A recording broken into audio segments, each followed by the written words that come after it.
Association of American Medical Colleges is pleased to welcome you to start your MCAT Prep Right with proven learning strategies. We are recording and we'll make the archive available afterwards. We will email you once we post it. We did mute all participant audio. If you need help, please send us a message. The presentation includes time for Q&A. You may submit a question at any time by clicking the Q&A button at the bottom of the screen. To access all resources, please click on the Handouts tab where you logged in today. We'll also be posting a link in the chat box during the webinar.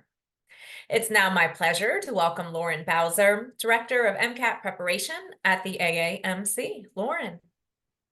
Thanks, Jennifer. Hi, everyone. Thank you for joining us today. As Jennifer said, I'm Lauren Bowser, Director of MCAT Preparation at the AAMC, and I'm very excited to introduce our speaker today, Dr. Shavonia Wynn. Dr. Wynn has 10 years of experience in medical education testing, which includes the MCAT exam, shelf exams, and USMLE Steps 1 and 2, and over 15 years of experience within higher education learning and academic support. Currently, she works as a medical education learning consultant for several medical schools and national organizations, including the Medical College of Georgia, Morehouse School of Medicine, the United Negro College Fund, and MedEd Learning, just to name a few. Previously, Dr. Wynn held pivotal roles, including the Director of Student Success at Risk College of Medicine at Belmont University, Director of the Johns Hopkins JUMP Program, and an 8-year tenure as a learning specialist at the University of Arizona College of Medicine, Phoenix. In her capacity as learning specialist, she engages directly with medical students, delivering comprehensive academic support from matriculation to graduation. Dr. Wynn earned her master's in student affairs, higher education administration, and her PhD in curriculum and instruction. Her dissertation focused on improving MCAT reasoning and self-efficacy among Black pre-med students. For our session today, Dr. Wynn's going to share some information with you about your MCAT preparation, and we will have some time for questions at the end. And a reminder, you can submit questions anytime using the QA button.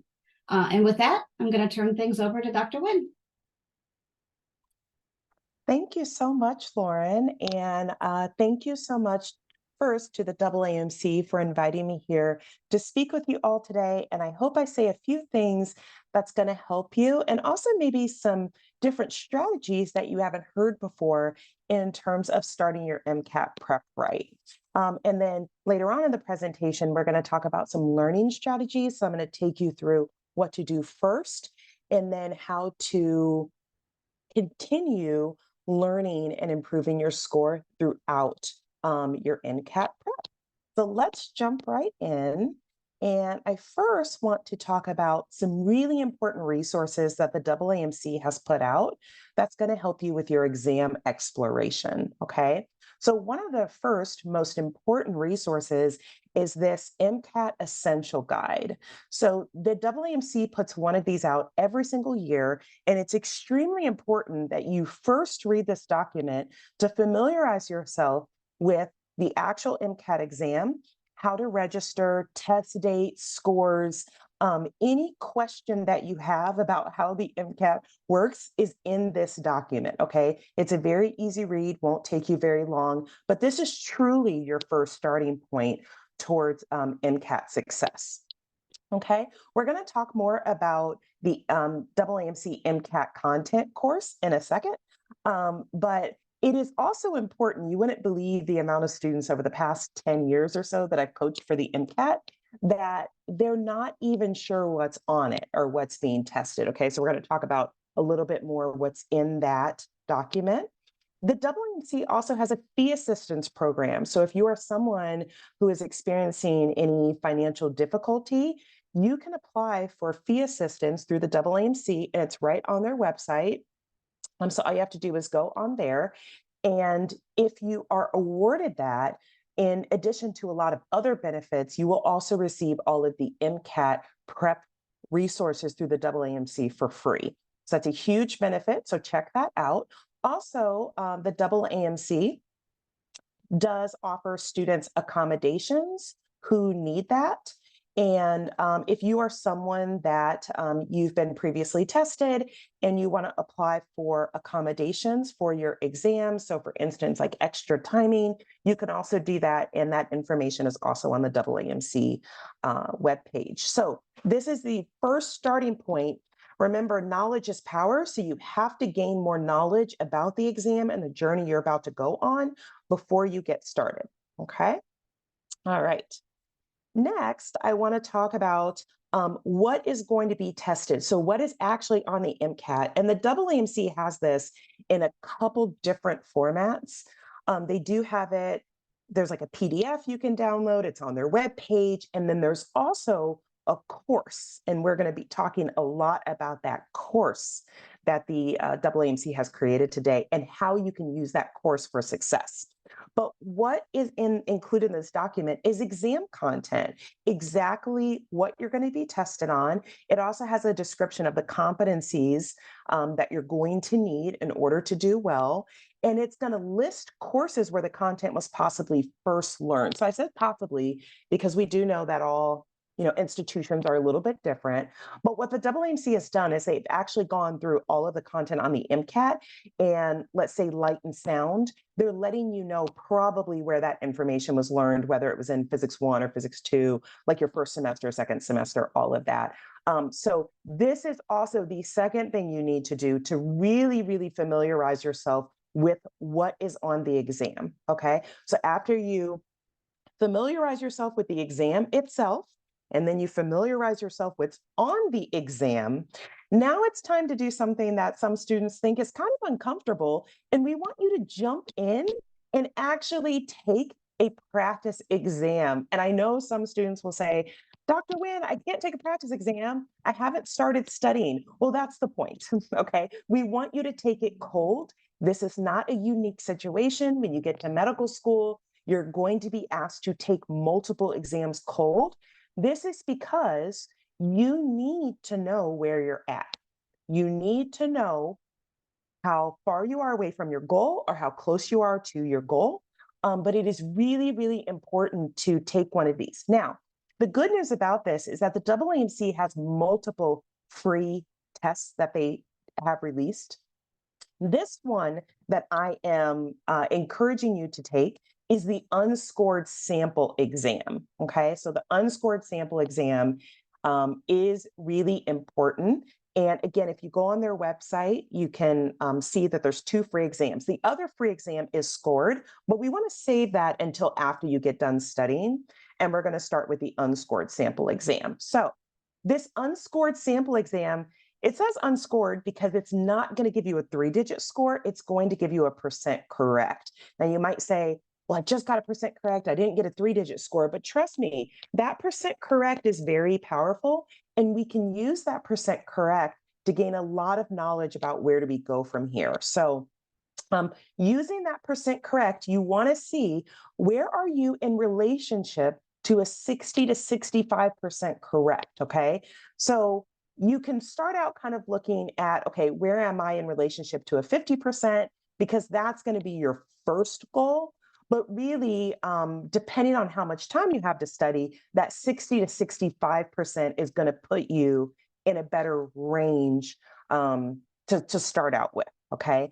This is also going to give you an introduction to the look and feel of the questions, which is really important. You do not want to dive into studying, reading books, and watching videos without a clear understanding of how the exam is structured, right? You want to see how many passages are you getting in each area? What do those passages look like? What kind of information are they testing you on over in those passages? What do the questions look like? What are they asking you to evaluate in terms of those questions? So that is really important, and it makes your actual studying you're going to do with the content way more powerful because now you understand what the expectation is for the MCAT. And it's also going to allow you to understand content areas. So this is a copy of what this looks like, and I just took a screenshot of one I just clicked through very quickly. But this is a full-length exam, so there are 230 questions on it. And it is going to tell you how you did in terms of the questions you got correct. So it's not going to give you a scaled score or a percent correct, but it is going to tell you the number of questions that you got correct on each of the 4 sections of the MCAT. Okay, so that's what we're looking for, and that's what we ultimately want. Now, this is a very, very powerful exercise to do, because again, it's going to give you a lot of information of where do I need to start.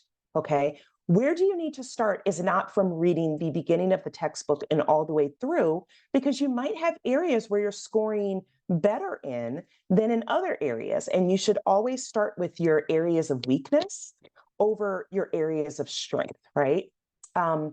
So when you do this sample test, okay, and you click into an area. So for this particular one, I'm showing you an example of the Chemical and Physical Foundation section, most commonly referred to as the CP section of the MCAT.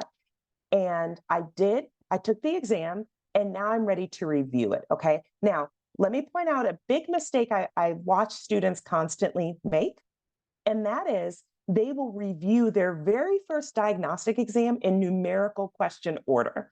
This is not a good idea for a few different reasons. But the most overarching reason why this is probably not the best way to review your very first exam is because it doesn't really allow you to group together the content areas. If you're going question by question, to you, each question that you missed is just a question you missed, rather than being able to understand the overarching areas that you scored better in, that was more of a strength, or areas that were more of a weakness, okay? So if you go into each section of your exam, you have the option to click on this link right here that's highlighted with this red box around it that says Content and Skills Breakdown. And this is what we want, right? So instead of just going in order, 1, 2, 3, 4, 5, 6, 7, 8, we want to hit Content and Skills Breakdown. And that is going to give us a screen that looks like this. So what the AAMC has done, which is really nice, is they actually grouped the questions together that fall under the different content areas, right? So this is really nice. And they have it delineated by these acronyms, which are also going to be important. And again, you can see how many questions did I miss for electrochemistry and electrical circuits and their elements. How many questions did I miss over how light and sound interact with matter? And instead of you seeing that question as number 3 and then number 17, and you don't necessarily put them together in your mind, this is actually going to allow you to review those questions in a group. So see, I can actually click review right here, and I can review all 5 electrochemistry and electrical circuits and their elements in a row. So I can see, wow, this is the one concept that I had wrong in my mind, and I carried it through. And that's why I missed those 4 questions, because I got one right and I missed the other 4. So reviewing your very first exam like this makes you extremely powerful, again, to be able to troubleshoot and combat particular content areas. And it's also going to make you more familiar with what the AAMC is actually testing. Okay, now here's another really cool thing you can do with this. So it's not just review. And I know what a lot of students will do is they'll review and then they'll make like a separate document and write down different things. And while that is something that you can do, the AAMC actually has a course built in. Okay, so do you see this right here? It says, what's on the MCAT exam, the content outline course. So when you make an account, and it's free to make an account, on the AAMC MCAT Prep Hub, on the left-hand side, you're going to see an option to click on this What's on the MCAT Exam Content Outline course. Okay, so this is going to allow you to keep track, and it matches up. It actually exactly. Okay, so this is also nice. It's going to allow you to keep track of what areas need some more love over other areas, right? And we're going to be able to see that. So I'm looking here. So under CC4A, which is Translational Motion, Forces, Work, Energy, and Equilibrium in Living Systems, there were 2 questions. I got 1 right and 1 wrong, okay? So if I have this up, I have my exam up on one screen, and I have the What's on the MCAT Content Outline course on another screen. I can actually go in, review both of those questions, And then I can actually rate my content areas with a low, medium, or high label. And that's going to allow me to keep track of where I am in terms of conquering the information that's in 4A. So again, this matches. You see it's CC4A. This is FC4. And this down here is 4A. So it matches up exactly with what's in this information. And since I got one right and one wrong, I went ahead and labeled this as medium in terms of my confidence level. Okay, so I'm not basing my confidence level off of my emotions. I'm basing my confidence level off of my scores. Okay, so this first line right here, I just said that I've completed it, and then I went ahead and rated these with a medium label. Now, if we look at this one, okay, so CC4B, this is still under FC4. This is the importance of fluids for the circulation of blood, gas movement, and gas exchange. I had 5 questions on this, and I got all 5 wrong. That is not medium. That is definitely going to be low. Okay. And again, that's low, not based on how I'm feeling. It's low because I didn't get any of the questions correct. So I go on my what's on the MCAT exam content outline course, I find 4B, and then I want to go ahead and label that low. Now, for those of you that are curious, I'm going to explain how to think about low, medium, or high in just a second. But I just wanted to show you how this can work. And you can take your entire diagnostic exam and you can go in that outline course and you can rate these. Now, the idea over time is that I want to be able to come in and I want my lows to be able to switch to medium and I want my mediums to be able to switch to high. Now, you don't just have to do this with the AAMC exams. If you're doing other exams, you can also come in here. This is always available to you, and you can come in here and change these labels. But this is the way that you can keep all of this information in one spot, and it's a one-stop shop to see how you're doing. Now, in relationship to that, if any of you are asking questions right now, like, hey, Dr. Wynn, can you go a little bit more into the low, medium, or high? Remember, I said that that needs to be based on your scores, but also you need to think about this in terms of what do I need to do next, okay? So I'm going to consider medium confidence to be just like a knowledge crack, okay? That means, again, for that question, I got one right, one wrong. I know what some brief review, I just haven't seen that information in a little bit of time. With some brief review, so that's why it says review, I'm really going to consider that more of a knowledge crack, okay? It's probably a fact I forgot. It's an equation that I didn't remember. It's a lot of concepts that need to be memorized, but most importantly, it was previously learned information. You're like, I remember this from school.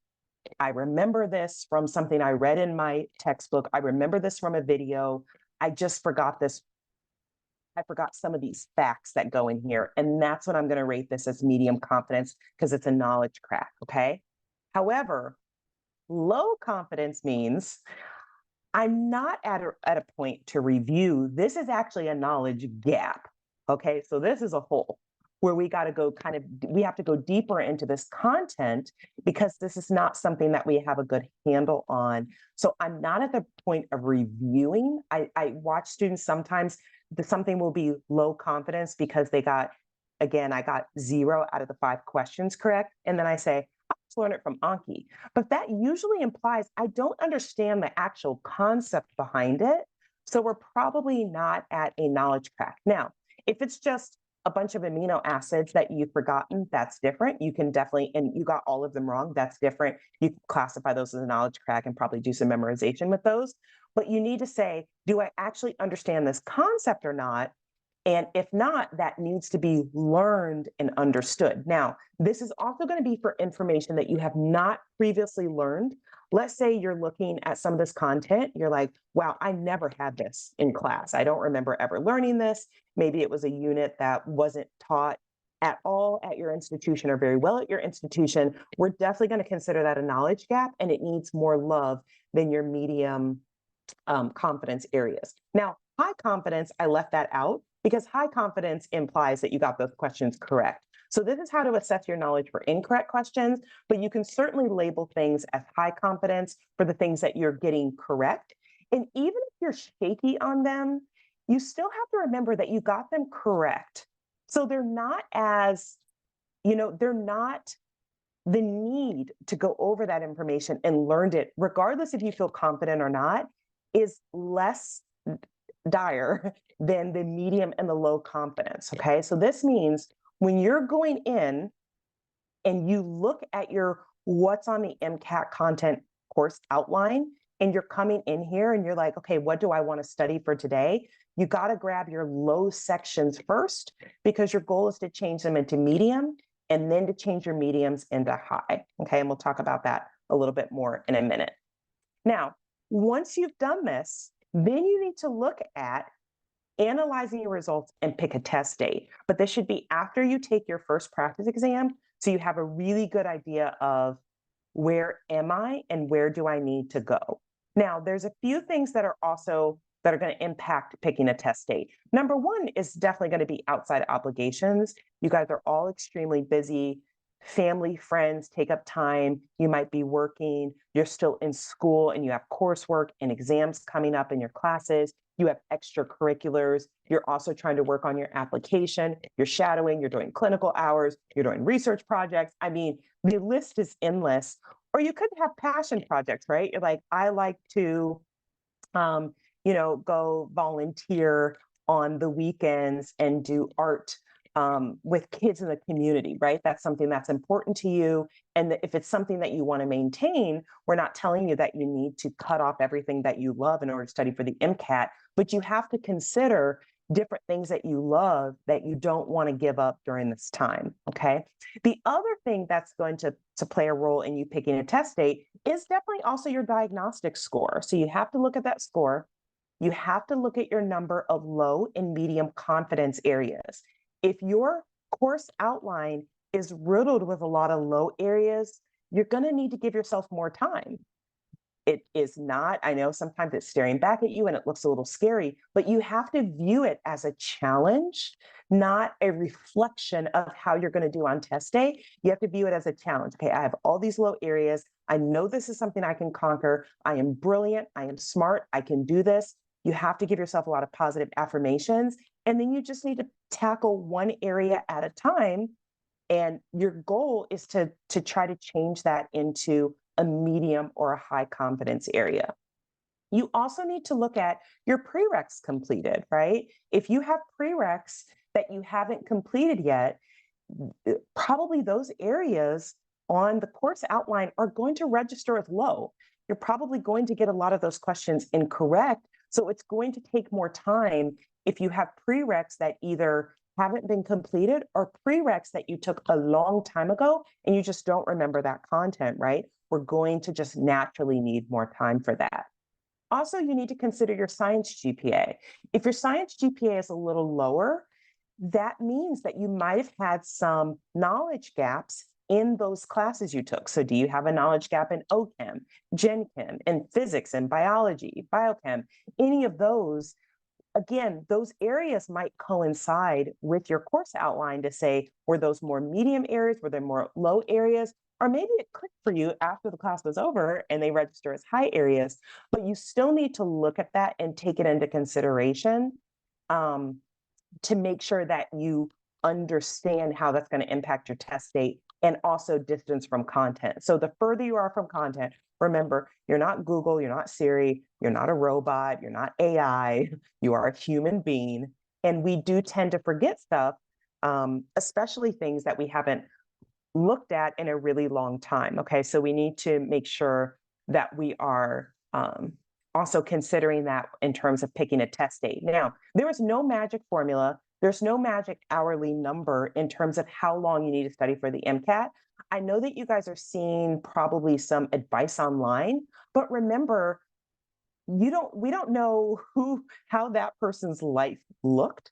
So it's better if you sit down and map out what are your current obligations and what obligations might come up when you're studying, and also really analyze your diagnostic score. And then if you go on the AAMC website, they have a calendar of all of their test dates. Please be mindful that there are no dates in February and there are no dates from October to December. Okay, so you have to kind of strategically, if you're like, I'm going to take it in November, there are no test dates. So if you're aiming for October, November, you'd have to take it in January or you'd have to move it up. The last test date is usually the second week of September. Okay, all right. So now that we've talked about how to get started, right? Because you've read the essentials, you've applied for the fee assistance if you need it, accommodations if you needed them, you have familiarized yourself with what's on the MCAT, and you have taken your free unscored diagnostic and you went through, you grouped all the areas together, you got a really good feel for what was on the MCAT, and you assessed your progress and picked a test date. Now we're going to talk about creating a study plan, and everyone's study plan needs to include 3 tasks, okay? And these tasks are extremely important. These are evidence-based tasks, and these are things that you need to do in order to make sure that your score is going to go up over time, right? So we're looking for a gradual increase, pretty unrealistic that we'll, go to bed with a 490 and wake up with a 515 without doing some of these things, okay? So again, you need to make sure you have enough time to do this. Now, a lot of what I'm going to be talking about is included in this AAMC document, how to create a study plan for the MCAT. I do believe they're going to be sharing the link to this document. And so if you want to download this and you can use this, again, a lot of what I'm going to be talking about today is included in here, but you can use this as a guide in terms of getting started.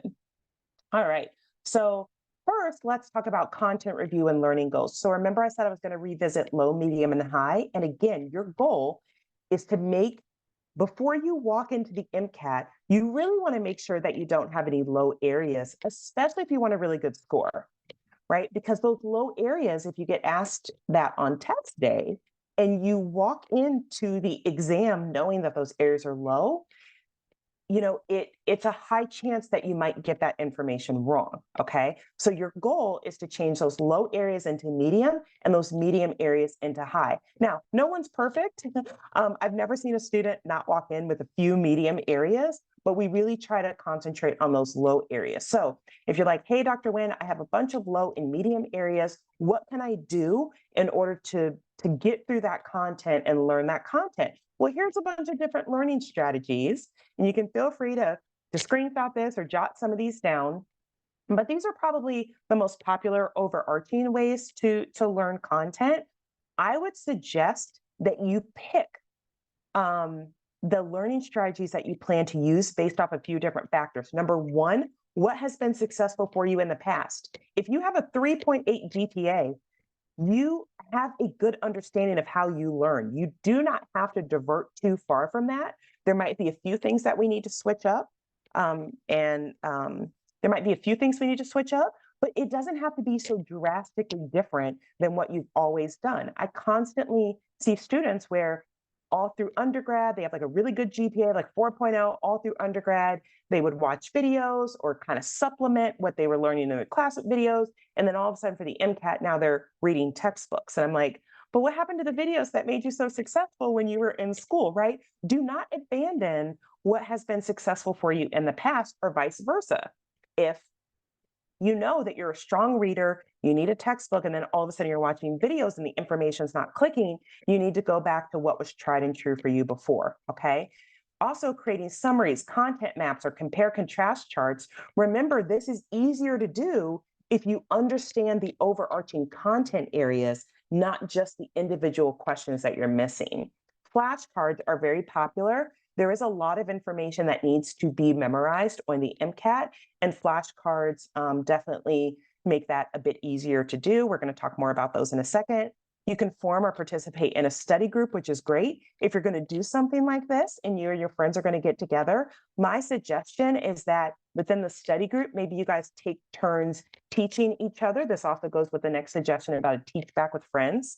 Teach each other, but make sure you're volunteering to teach your low areas. Okay. And I know that's hard because we want to teach our high areas, but if you keep teaching your high areas, your score goes like this.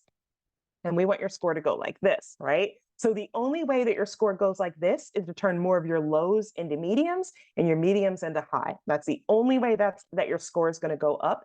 if you learn more of what you didn't know and you're able to apply it in a proper way, which we'll talk about again in a second.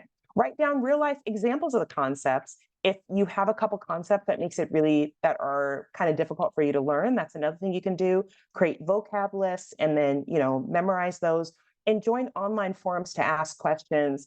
The pre-med community can usually be very, very helpful, especially in terms of the MCAT. So make sure that you're, logging on to different things and asking questions when needed. Okay.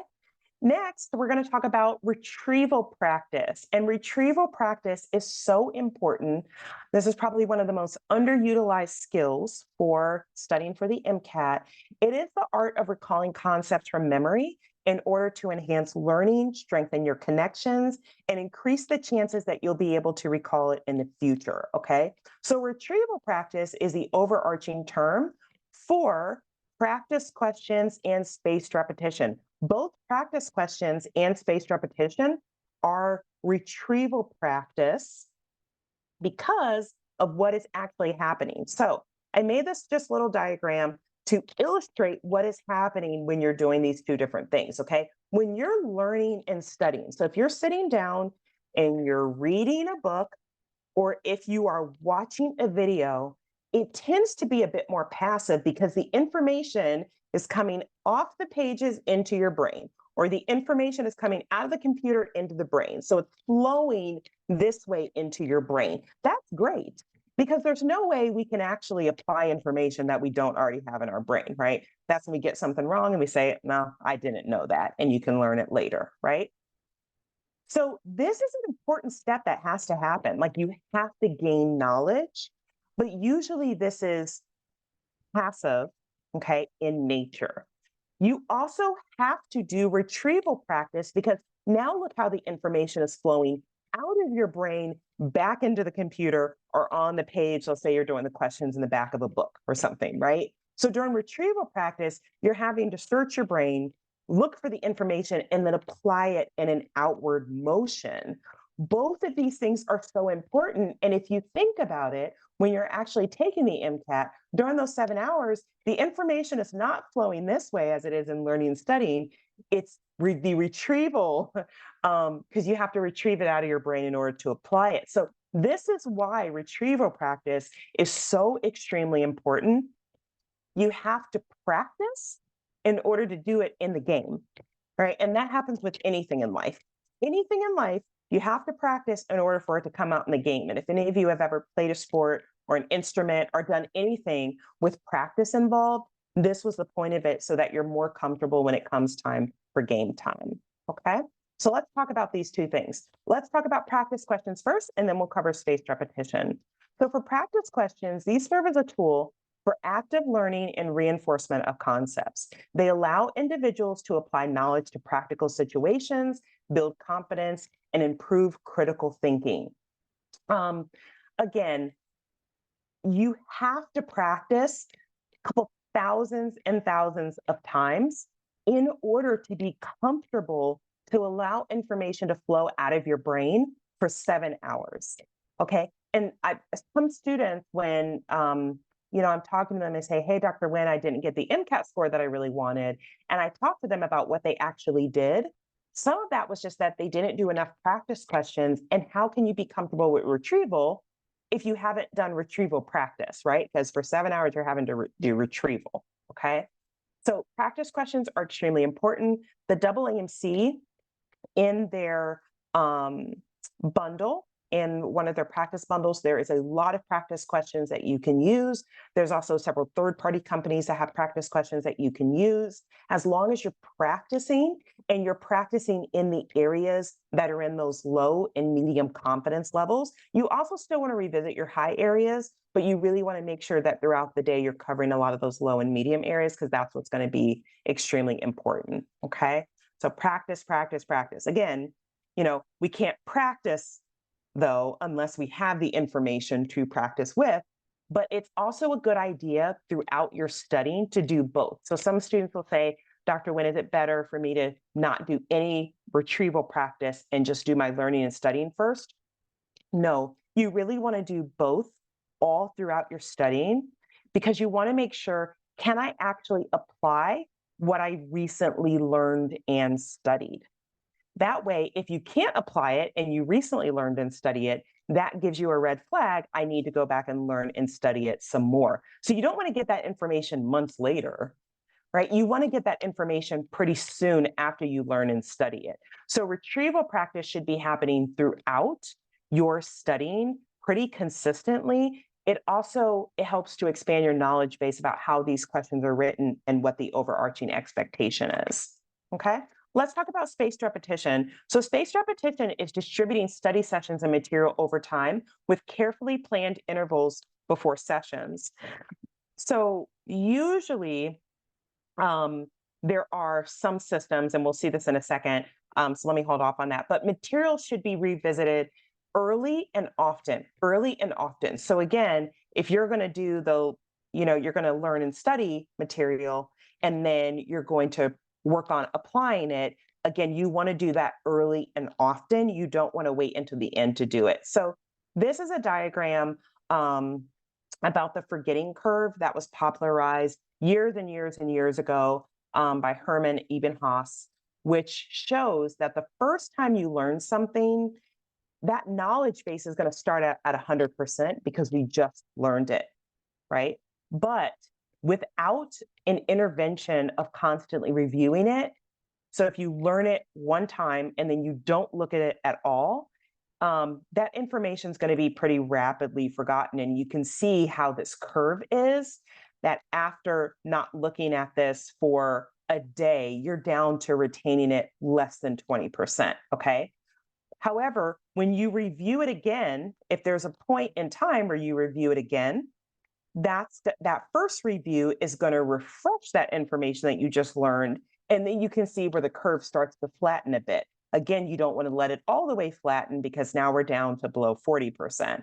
You want to spike it and see it again, do a second review. We can see that curve flatten out. And during that third review, that information is really going to start setting in, and it's going to be easier to retrieve it over time. Okay, so that's another reason why spaced repetition is so important. There are third-party resources that will keep track of all of this for you and electronically keep track of it, and will tell you, hey, you're about to forget this information, because they have this algorithm built into the system. Hey, you're about to forget this information. We want to help you spike your knowledge with it and see it again. And it will keep doing that for you until that you're like, okay, yeah, I know what you're talking about now. And then we can go from there. Okay, so this is a quick study cycle that I made to help you guys in terms of a daily study plan. So here's an example. So step one, okay, so this is after you've done all the getting started steps. So step one is you're going to learn, review low or medium confidence topics using your study material. So remember, you're going to go back in the What's on the MCAT online course, and then you're going to use the low or medium confidence topics. You're going to grab one of those topics and use your study material to study that. Step two is then you're going to answer, after you get done studying, either a low or medium confidence topic. Then you're going to answer practice questions over that specific topic using 60% as an indicator, and then you're going to review your corrects and incorrects. Way more important to review your incorrects first so that you really get a good understanding of what is it that I still didn't understand after I reviewed that material. Now, 60% is a pretty good indicator, because anything less than that, again, you have to think about what your goal score is and what you're personally comfortable with, but 60% is a good solid baseline. Am I at least hitting 60% of this material and getting it correct? The third step is then you want to utilize spaced repetition. Remember, we just talked about spaced repetition. And if you answer those practice questions and you get a bunch of them either right or wrong, but that knowledge isn't maintained, especially for the incorrects, and you learn from them, that knowledge has to be maintained, and you want to review those incorrect concepts daily. And think about it. If you're going to be studying for the MCAT for 6 months and you review your incorrect concepts daily, will you know them at the end of the 6 months? Absolutely. Absolutely, you're going to know them at the end of the 6 months because you're constantly reviewed them and looking at them. Okay, so this is a daily study plan example of how you can rinse and repeat. And then after step 3, you're done with that. You've reviewed those daily concepts, then you start back over at step 1 and grab another low or medium confidence topic. Okay, let's look at practice exams. I want to talk a little bit about practice exams. So what is the point of practice exams? Practice exams are supposed to serve as mile markers so you can ask yourself, where am I in relationship to my goals? Now, I just want to quantify what that can possibly mean in terms of goals. You have to look at, this is based on a few different things. Is there a certain score that you want? Is there a certain score that you've gone on the AAMC MSAR and looked at in terms of the medical schools you would like to attend and what their median MCAT scores are? And you want to make sure that you're in that range, right? There's no guarantee. You could get a 520 and apply to a school, and there's no guarantee you're going to get in just off your MCAT score, because you really do have to have a well-rounded application. You have, the entire application needs to be solid. However, academically, it is a good idea to go on the MSAR and look at what are some of the median accepted student scores from last year's class on the schools that you are hoping to apply to. Then once you see that, you can see, okay, how much further do I need to go? And that will also tell you if you may need to push your exam back. Now, sometimes I hear students say, oh, I'm going to push my exam back because I'm not feeling confident. But really, this needs to be based on what your actual goal is and where do you want to score, okay? Now, I would say to schedule your practice exams at regular intervals. So again, this can be after a significant amount of low or medium confidence areas are covered, or after a significant amount of practice questions are completed, or after review, a lot of spaced repetition of your weaker areas is underway. So just to take a practice exam, just to take it, doesn't make much sense if there hasn't been growth in between your practice exam intervals. There has to be some growth. So again, here's 3 ways to think of it after a significant amount. So after you've taken a lot of those red low areas and changed them into medium, okay, or you've done a lot more practice questions and reviewed them, and you've done a lot of spaced repetition. So this shows a study plan that also includes practice exams. So steps 1, 2, and 3 are the same from the daily study plan I just showed, where step 1 is to grab a lower medium confidence area, step 2 is practice questions, and step 3 is spaced repetition. Step 4 is to complete a full-length practice exam. And remember, I said schedule them at intervals. It needs to be after you've done steps 1, 2, and 3, and you kept cycling back and forth on those for a significant period of time. Then you want to complete a full-length practice exam at step number 4, and then you want to review your practice exam questions and log low, medium, or high topics on the AAMC content outline course. And then it starts all over again. And this is what you want to do, is rinse and repeat this the entire time that you're studying in order to raise your score. Okay, so that concludes how to get started, and also how to structure, like how to get started and some bones of how to structure a study plan. I am going to turn it back over to Lauren Bowser from the AAMC to talk to you guys about products and resources, and then we will open up the presentation for Q&A. Thank you, everyone. Great. Thanks so much, Dr. Wynn. So we're going to get to questions in just a minute. I've seen lots and lots come in through the Q&A. So we're going to get to those in just a minute. And if you have more, please feel free to go ahead and enter them now. But I wanted to take just a couple of minutes to talk about the prep products that are available through AAMC. And several of them are things that Dr. Wynn talked about. And I know I saw questions coming in through the Q&A asking where to find these things. So I just wanted to take a few minutes. So first, I'm going to talk about the free resources. And these are things that are available to anyone without purchasing any products. They exist within the MCAT Prep Hub. So anybody that logs in can access them. The URL on that page will take you to our website that describes all of the practice materials. When you land on that page, there's a blue button over in the middle of the page, kind of on the right-hand side, that says MCAT Official Prep Hub. When you click that button, that is going to take you into the Prep Hub where these products exist. You do need a AAMC ID to log in. This is the same ID that you need to register for the MCAT and for other services. So if you've already done that, you have one, use it to log in. If you haven't, you can create it. Again, it's free to create it. Just make sure that if you aren't sure, you check, because you don't want to have two, because it's an important ID you use many times throughout your experience as you're going through this process. So just make sure that you only have one. But again, if you don't have one, just create it and you can log in there. So inside the Prep Hub, you're going to find the study plan guide that we talked about earlier, as well as the content outline guide. Both of those exist as PDFs, and they also exist as courses. The one that Dr. Wynn was showing, where you can log your low, medium, and high confidence level, that's a course version of the content outline.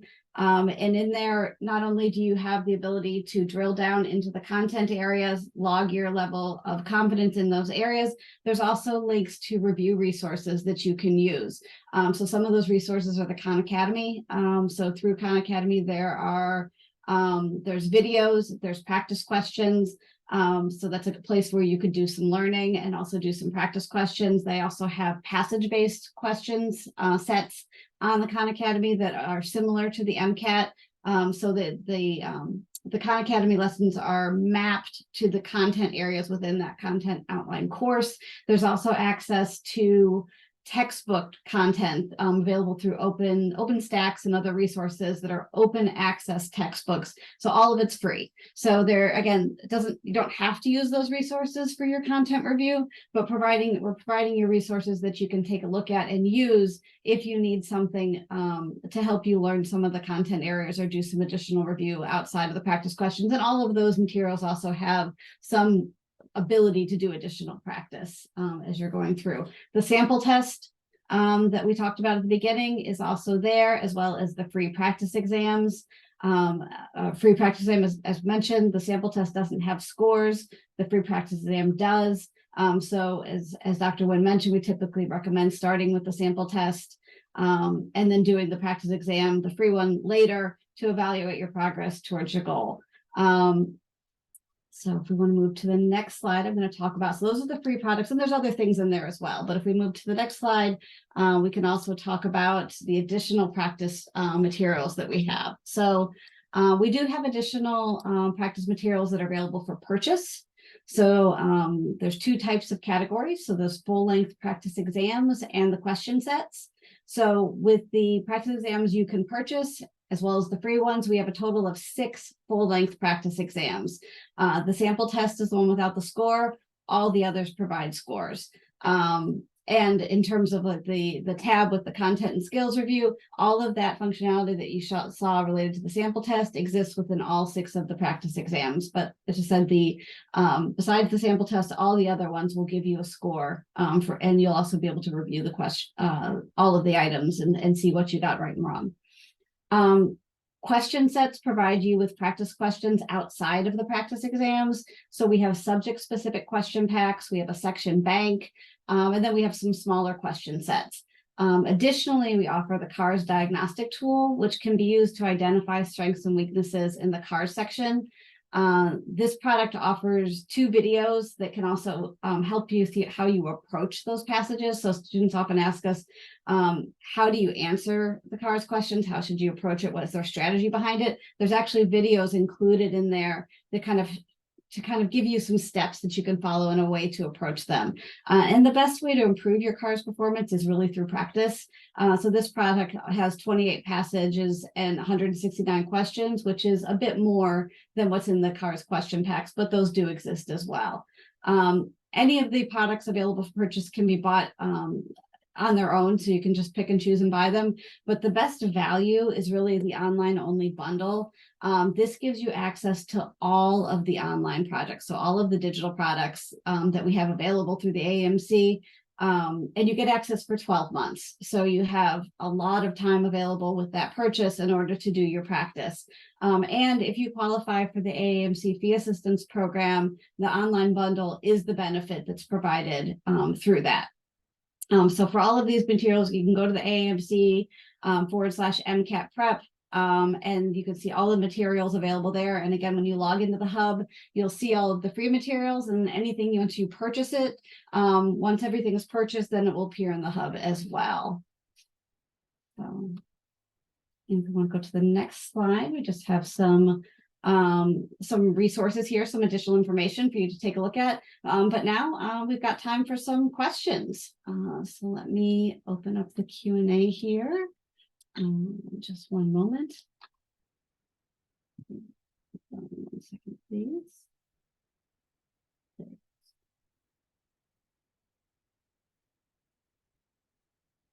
Okay. Okay, so I'll just start with a few questions here. So someone was asking how they should review questions that they got wrong. So what's the process for reviewing questions that they got wrong? Yes, that's a great question. So what you first want to do, I'm assuming you're talking about, this goes for if you're just doing individual practice questions or you're working through a practice exam. My first suggestion is to review your incorrects first. Do not go in numerical order, because it is a long process to review a lot of different questions, and you always have more energy when you first sit down than later on. So I always suggest to students to start with your incorrects first, okay? You also want to go kind of section by section, and as much as you can, group things together. What you're looking for, like in order to review questions, you want to reread everything, and then you want to look at the answer that you put and say, okay, can I figure out, like that's the first thing you want to do, is try to figure out, well, why did I put this answer? Why did I think it was the answer? Now, let me qualify. This is going to be for ones that you're like, I have a good idea of what was going on. I need to kind of see why I put this answer. So you want to reread everything, look at what you put, read the explanation. So all of the AAMC materials, they have the explanations for all of the for the right answer and all of the wrong answers. So you want to read that explanation for the one you put that was wrong, and then you want to read the explanation for the correct answer. Then you need to record that somewhere. Either you might keep an incorrect journal, or you might put it on a flashcard. Whatever it is that you choose to do, remember that was information that you didn't know before, and now we need to learn it. So remember when I showed you guys the study cycle, that information should be reviewed daily until you get it down, and then you can, remove that flashcard out of your deck. But that's really the best way to go about reviewing questions. Again, I always recommend to start with your incorrects first, because that's when you have the most energy and your brain is really firing on all cylinders. But yes, that's probably the best way to review. Okay, next question. We have quite a few coming in, so we'll keep moving. If I've taken the MCAT multiple times and I've already taken all the AAMC practice exams multiple times, how can we evaluate where our knowledge really is? Yeah, that's a great question. So there might be a couple different things you can do. Probably what most students do is they do try to find a third-party resource that might have some questions that they've never seen. That's maybe one thing that you can do. The other thing is you can look to see what was an exam that you took first, like the furthest away, and retake that. That could be another way. Or another way is you can do sets of MCAT questions. So you could actually go in the AAMC material and do a set of 59 questions for CP, a set of 59 questions for BB, a set of 53 questions for CARS, and see what your score is in that area. Again, it depends on what your score goal is, but if you're calculating it to get a solid score, like if you're looking at like wanting a 500 or above, probably going to be somewhere in like the 70% range and above. So it won't be perfect because you have seen the questions multiple times, but those are a few options for some different workarounds if you have taken them multiple times. The other thing I'll say is the AAMC has put out quite a few practice exams. So this is why I'm trying to also encourage you, don't just keep taking them in hopes that your score is going to go up. Make sure you're spacing them out appropriately and you save some so that we're kind of also preventing this situation a little bit. And you have some in your back pocket that you haven't seen. We do need to save some just in case you do hit this situation and you need to see one that you haven't taken, but make sure that you have them spaced out in intervals that make sense after you've done quite a bit of studying, practice, or spaced repetition. And we've got a student asking, how long should I study before taking the exam, like number of weeks or months? Yeah, that's a great question. So that has to be based on your, like that has to be done on an individual basis. So again, remember I said, if you have a lot of obligations, things going on in your life, I had a student once who was working 40 hours a week and then wanted to take the MCAT in 3 months. But I'm like, but if you're working from 8 to 5, you get home around 6, got to still eat dinner. It doesn't leave you a lot of time to study in the evenings. And then, you know, the weekend, hey, my family gets together for Sunday family dinner or something. You have to look at your own individual life and say, how much time do I actually have to study for the MCAT? Because if you're saying 3 months and you work 40 hours a week, you're probably only going to be able to study like 2 or 3 hours in the evening before you need to go to bed to get up for work in the morning, right? So you have to take that into consideration. Also, if you're working on other parts of your application, you don't want to let that slide either. I'm probably going to need more time.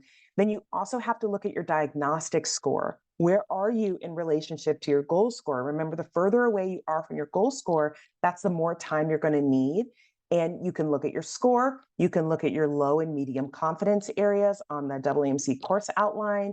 You can look at how many practice questions you want to get done. So you have to sit down and chart out your goals, and then you need to look at a calendar. Remember, the AAMC does not offer the MCAT in February or October through December. So that also, you know, there's a lot of different factors involved. What does the summer look like for you? So I would sit down and plot your life out and then pull up the dates and see what is going to make the most sense for you. Great. So I've got one about content review versus practice questions. How much time should be spent for content review compared to practice questions?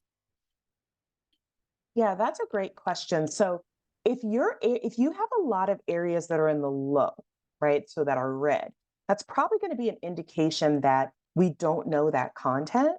That content, either we had difficulty learning it the first time around we were in school, or we were lost when our instructor was talking to us about it, or it just wasn't covered, or it's just something you haven't seen in a really long time. I knew it at one point, I don't know it now. So that information has to be learned, okay? Probably the areas that are more medium confidence, you're ready to really start practice questions for those. So I would, again, I do encourage simultaneous learning and questions. So I would, if you think back to the study cycle that I had up, where it says grab a low or medium confidence level, study it, and then do the practice questions on it. It should be incorporated into your studying daily. I always recommend to students to do at least one CARS passage a day. And the AAMC has tons of CARS passages that you can practice with, which is great. They also have passages on the Khan Academy that you can do, and that can help supplement. And then for your practice questions, again, you can study a content area. The AAMC has what Khan Academy videos match with those areas. You can go on, watch the videos, do your learning, and then answer some questions on it right after in order to solidify that information in your mind. So I do not recommend separating out your content review and your practice. You need to be doing it simultaneously, but it really just depends. The low areas are probably you're not exactly ready to start practice questions yet, but the medium areas you could go ahead and do it. And I always recommend at least one CARS passage a day. Great. And somebody is asking about retaking the practice exam. So I'm assuming they're talking about the AAMC practice exams. How helpful is it to retake them? So this kind of depends a little bit because if we think about psychometrics and how standardized testing works, really your most accurate score is the first time you've taken it, right? Because if you wait a little bit and take it again, there can be certainly some fluctuations because you have seen those questions again, and sometimes the score could be a bit inflated. So I don't necessarily recommend to purposely retake them, which is why I always say that you need to space them out appropriately and don't just, sometimes students study for 2 days and take another one. And I'm like, what did you get done? What type of learning did we do in those 2 days that is going to really jump your score? So I say that it's important to space out the official AAMC practice ones. There are ways that you can Google and see what other students are maybe using to help supplement the ones that the AAMC has. But my recommendation, and just so you know, according for standardized testing, the most accurate score is the one you're going to get the first time through. Yeah, and I would just want to add one just kind of note of caution with retaking the practice exam. Sometimes, when we hear about students that are retaking the test and they're redoing them over and over again, it starts to lead to some behavior that looks more like memorization. And while within certain concepts there is memorization that you need to do, but like one thing to keep in mind that any question you see on a practice exam within the hub, you are never going to see that exact same question on the MCAT exam. Like you may have something on a similar concept. There may be similar type of information where you have to apply information in a similar way. So it's a great way to determine whether or not you understand the concept being tested, but you would just need to be careful that you're not redoing it in a way that you're starting to memorize that question and becoming reliant on your memory versus your ability to apply your knowledge. So just that's one thing to be careful of. And it doesn't mean you can't retake a test, but just be careful with doing over and over again, because your confidence with your answers could be more of memorization of that question than actually being able to apply the knowledge. Okay, so see, next question, wanting to know, and this may be something we do answer a little bit together. How do you know how in-depth knowledge in terms of the topics, like when you're looking at the content areas, how deep does your knowledge need to be of those topics on the outline and in the MCAT in general? So how do you determine that? Yeah, that's a great question. So this is why I encouraged you to use the what's on the content outline course.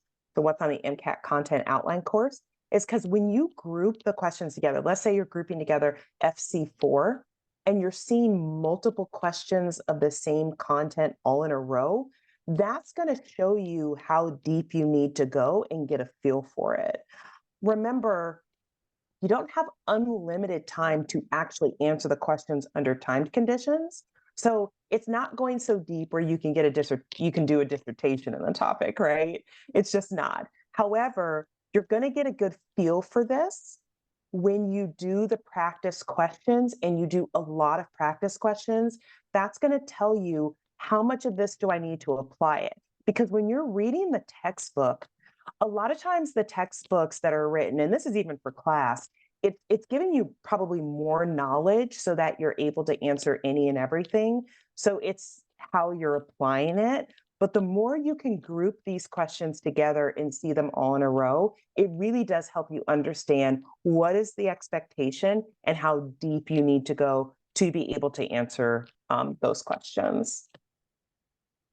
And I would just say to add in the content outline as well, there is some descriptive information about, so it addresses the discipline associated with the content area. So whether it's biology or biochemistry, and the outline also kind of describes the level of information. So much of the biology content or most of the biology content that's tested on the exam is typically found in kind of an introductory first semester biology course. So it's not necessarily, so the content only kind of describes where this content at a general level, but where it's typically taught. So if it's something that you learned in a really advanced biology class, and towards the end of your undergraduate degree, and it's it's related to a topic area, it's likely you're not going to need that level of detail for the MCAT. So spending time when you read that content outline, do spend a little time in the front matter of it where it kind of describes the level of information in terms of course content that's going to be needed for this versus the really in-depth information. Let's see.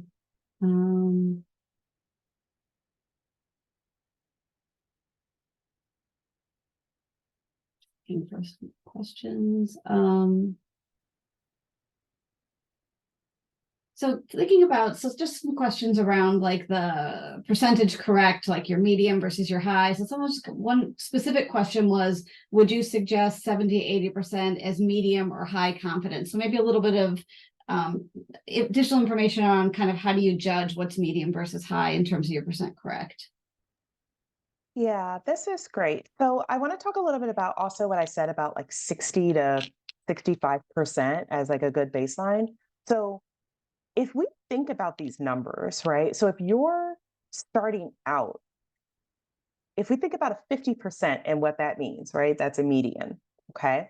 So if you are doing a section and on that specific section, you score below a 50%, that is an indicator that we're not even getting at least half of the questions correct in that area. That area needs some significant love. The reason I encourage students to strive for like 60%, it's a bit above that median, right? So again, in order to score really well, and you'll see this as you study more for the MCAT and you understand how the scoring works, and you can go read more about this in the Essentials Guide. But what you'll see is that, yes, 70 to 80% is probably better in terms of medium or high confidence. Definitely anything over 80%, because that means you're getting 80% every single time you do a set of questions. If you do 10 questions, you got 8 of them correct. You only missed 2. I'm just using these numbers as like what is logical in terms of when you're sitting down. If you do 10 questions, you get 5 of them wrong, that's hurting your score. So that's why I always tell students, like when you're starting out, you do a set of questions, you always have to look to see where are you in relationship to a 50%. And again, I had a student say, well, Dr. Wynn, I don't know where I'm at. I need to take a practice exam. And I'm like, well, no, we don't, because if I look at your sections and your percent correct, a lot of these are 40% correct. So a 40% correct means we're not getting at least half the questions correct. That's not going to translate very well into a practice exam. So you have to have these goals. You can even set whatever goal you want for yourself. I encourage students to try to hit about 60% because that means we're getting a little over half of the questions correct. But that's why I'm using those numbers, but you can sit down and kind of decide for yourself. But I would definitely say 80% and above or anything in that range is definitely going to be high confidence. And it might take you a while to build up to that. Please do not be discouraged if you do this and you do this practice exam and most of your areas are low or medium. That just means you have more opportunities to raise your score, right? And you have to get that notification early. I know it might sting to see it on the screen, but you should feel relieved and say, oh, I'm so glad I just got this notification so early, because now I have plenty of time to change these reds into yellows and these yellows into greens. So that's why I was suggesting around the 60%, just aiming for a little bit more than getting half of the questions correct, but you can adjust that as needed. So I hope that helped in terms of the percentages that I was talking about. Okay. I'm going to kind of combine 2 questions because they kind of talk about retrieval practice, but also spaced repetition. So first, kind of what type of retrieval practice would you recommend for reviewing full-length exams and practice questions? For example, this person's seen people that use a document filled with concepts and others use flashcards. Is one method more effective than others? And then the other person just had asked, during your presentation, you had referenced that there's some tools out there that can help with the spaced repetition. So anything you might want to share about what some of those are or what students should look into? Yeah, so that's a great question. So let me answer the first one first about whether you should keep an incorrect journal or do flashcards. It really doesn't matter because I view them as the same thing. However, you should only pick one. I have students writing things down in a journal and making a flashcard. I'm like, why are we doing both of these? Because remember, it has to be reviewed. It's not the act of making the flashcard or writing it in the journal. It's the act of the retrieval practice doing it, right? If you decide to do an incorrect journal, it still needs to be reviewed every single day. And you should probably go through and say, okay, out of all of this information that I wrote in my incorrect journal, which of these things do I need to review more over than the other things that are written in here, right? So it doesn't matter what you pick. It's just what is going to be more comfortable for you in terms of like, do I want to write this down and review off of a piece of paper every day or a journal? Or do I want to have a flashcard that I'm doing? Now, remember, a flashcard includes the word flash. So if we think about a flash, that's quick, right? There's students that are spending hours and hours and hours doing flashcards and they're going so slow. And I'm like, but it's a flashcard. So if we go back to the heart of what that means is you should be moving through them at a pretty good pace, okay? Now, there's 2 free resources that you can use that will help you. Actually, there's a bunch of free resources that include spaced repetition that you can use. I'll mention 2 of the most popular ones. But Anki is a pretty popular one that's free. The web version of Anki is free. And that will allow you to make flashcards, and it will also it has the spaced repetition algorithm in it that I showed you from Herman Ebbinghaus, and it will electronically keep track of when you're about to forget things and show you the flashcards. And again, that's free on a web version. And then there's also Quizlet. Many of you guys are familiar with Quizlet. We used Quizlet when we were in high school or in middle school. It's still a tried and true resource that's completely free. You can throw it on a flashcard and then use those on a daily basis in order to review information. So again, Quizlet doesn't necessarily have the spaced repetition built into it, but you can do some of that manually and like color code the cards.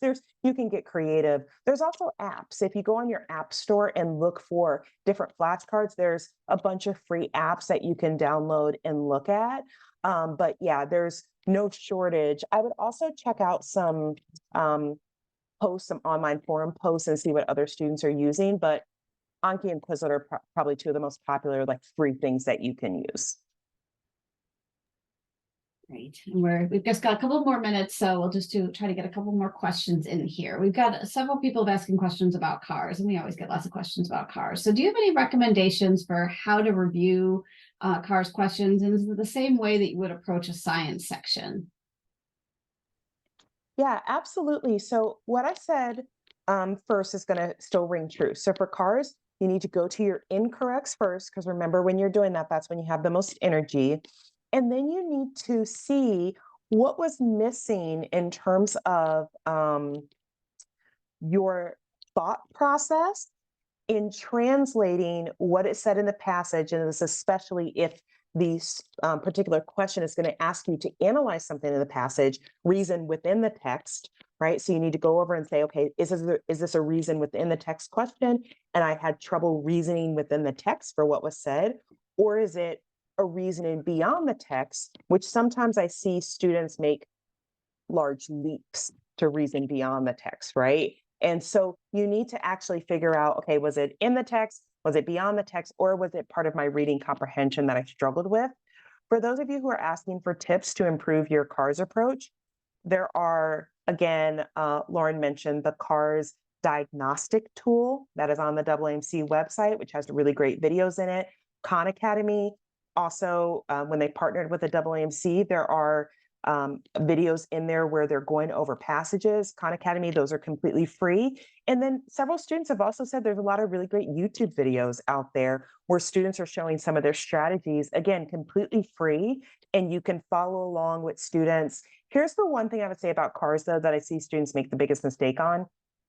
They'll try a strategy one time and then it didn't work and then abandon it. You have to try a strategy multiple times in order to see if it's work, because nothing is instant, right? If we're trying something for the first time, if I wanted to learn how to play the flute, I'm not going to watch a YouTube video and then pick up a flute and start playing it, right? Like, it's going to take a lot of practice. So don't abandon any one strategy until you've tried it for a length of time, and then you can decide if it's working for you or not. But some students, like, they're doing a different strategy almost every single day. And I'm like, you really don't know if it's working or not because we're just jumping to the next thing. So I would definitely recommend to try it out for a little bit. Yeah, just one other resource of videos available to you for cars as well. The sample test. So we talked about early on is when you're first starting to take that sample test to see where you're starting. When you finish the sample test and you do the review, within the cars section, there are links to videos in there that kind of walk through some of the passages and how to answer those questions. So within the sample test, there's also some videos, and you have to take the sample test first, and it's part of the review process, but the videos are included in there. Looks like we're almost at time. Let's do one last question. And it's students asking, what should I do if my undergrad study techniques are not as effective for the MCAT? I feel like it takes time to figure out what works, and the timeline is quite tight. So how do you approach that if it doesn't feel like it's working with the MCAT? Yeah, absolutely. So I would say first sit down and make a list. And if you go on the AAMC how to create a study plan, the PDF that we showed, and if you go on there and look, there's actually a really great page that walks you through an exercise that you can do to talk about different, and it lists a ton of strategies. I pulled a few for you guys here, but there's a ton of strategies on that PDF on the AAMC website. And I would make a list and kind of parcel out. I mean, you're here today, so it's not that nothing worked, okay? So you need to figure out what actually worked for me and what didn't work. And the things that actually work for you, that's what you want to try to incorporate more of. You also have to think about, what are you doing right now that's taking up the most time, and is the juice worth the squeeze? I had a student who was like writing things down in a journal, and I'm like, is that helping you with your learning? And she's like, no. I'm like, why are we writing things down then, right? So we want to abandon anything that's not actually helping us improve our knowledge base and apply the content to the questions, and do more of the things that you know that's worked. So you really want to keep handy a sheet of paper, and anytime you do something you're like, wow, that clicked, that's what you want to continue to do more of. But it is a process. Everyone's different. I also encourage you to talk to other students about what they did, and you can start to adopt some of their different techniques and try them out and see how that works for you. Great, great. Well, looks like we're at time. So Dr. Wynn, thank you so much for being here with us today and sharing this information. I thought it was incredibly helpful, and I hope that everyone enjoyed it as well. So, and thank you everybody for attending, and we'll turn it back over to Jennifer to close us out. Great, yes, and please do give us your feedback on today's presentation by filling out the evaluation that will pop up on your screen as soon as we end. We did record the session, and we'll email you when we post the archive. On behalf of the Association of American Medical Colleges, have a wonderful day.